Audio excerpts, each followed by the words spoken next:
the role of non-governmental organization in the upliftment of the Afro-Indian community in Karnataka, co-authored by Dr. Manish Tarawal and Ms. Smita.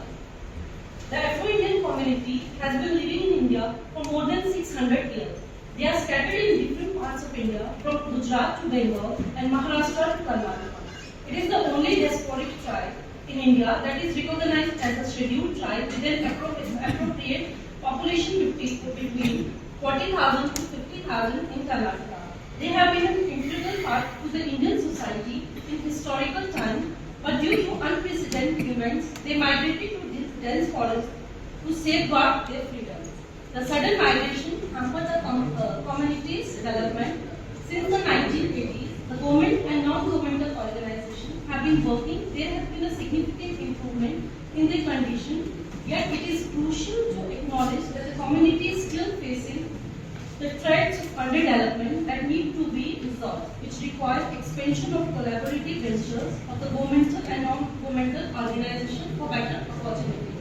The main objective of the paper are to put forward a brief historical background of the Afro-Indian city community, to shed light on the issues and the challenges that the community faces, to explore how the non-governmental organizations have been working for their upliftment in Karnataka. This paper draws upon the organization working for the community. The major focus of the paper is to assess the challenges that create obstacles in the efficient functioning of the NGOs. Non-governmental organization in Karnataka, mainly Siddhi Jan Vikas Sangh, the organization started in 2013, working for the social and political upliftment of the Siddhi community in Karnataka and aware the people about the cities and highlight their unity.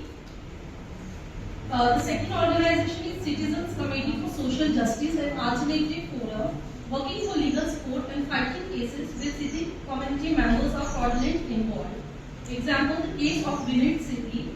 The third organization is the Bridges of Sports, which provides sports training to the city community with non-cost residential schools. The fourth is Sneha Sadhan, an initiative that provides city children residential schools that educate them and gives them accommodation at lower prices.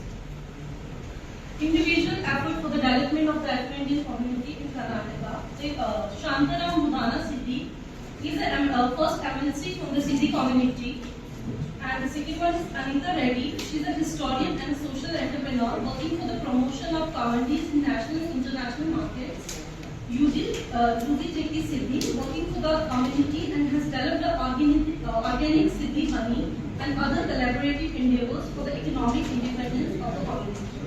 Kamla Babu Siddhi and Judy Siddhi collectively working to train the Siddhi kids of Karnataka in football with the brilliance of sports. They are collectively advocating for the revival of the late 1980s special area game scheme for Siddhi children. Mohan Siddhi is the first PhD holder from the Afro-Indian community of Karnataka. He is working for the development of educational opportunity for the Siddhi peoples. At last, there are a lot of initiatives by the government. The government of Karnataka recognized this community as a backward tribe in 1986. In 1987, the government of India recognized the physical strength of the community and initiated the special area games program and trained many Siddhi children in different sports. In 2003, the government of India first recognized the community as the 50th scheduled tribe of Karnataka. In 2020, the government of India expanded the ST status of the Siddhi community. From the Department of Linguistics, University of Delhi. The title of my paper is A Historical Analysis of Africans, Their Presence and Assimilation in Awadh. And everybody knows that Awadh has played a key role in shaping the historical narrative of modern India. And after the decline of Mughal Empire, the emergence of the Autonomous Empire in Awadh corresponded to the substantial migration of Africans into this region as soldiers, slaves, and traders. So basically, this paper concentrates on the historical relevance of Africans in the context of Awadh, which includes their assimilation, their contribution to the rise of Awadh as a cosmopolitan empire in India, and their military participation in the event of 1857. My sources are the autobiography of Nawab Wajid Ali Shah, which is Ishnaha, which is in Persian, In this text, we can find the visual representation of Africans, which is well articulated as black-skinned people, and another is Muafi Register of Lucknow, which I found at UP State Archive, which tells about the lineage of Begum Hazrat Mahal, that her father was an Abyssinian slave in Farrukhbad.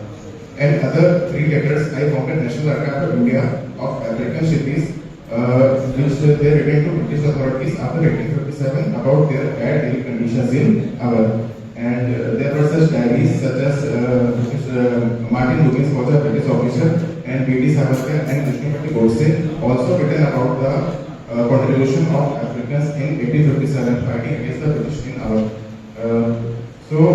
We can count that Bhagir Ali Shah almost married 375 women, in which many were of African descent, and Ishnama clearly reveals their name and have paintings of these women. Some of them were Yasmin Pari, Syrian Hafsin, Fitcha Hafsin, Dara Hafsin, Tanti Hafsin, and if we talk about the military participation of Africans in Awadh, there was a separate Hafsin Risala, a military unit, is solely consisting of African soldiers, and it is likely that there was 1,000 Africans here, both in male and female, which assigned the role of safeguarding the Parikhana and regulating all the matters related to the race. And Bhagir Shah had a personal female African soldiers as their personal bodyguard.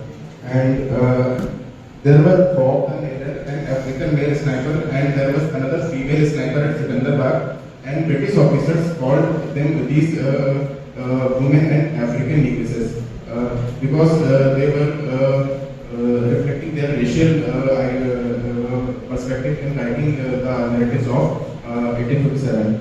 And the conclusion is that Africans participated in 1857, but they were involved with the feeling of freedom struggle or national movement. They remained loyal to the royal court of Awadh and accepted the belief of their masters.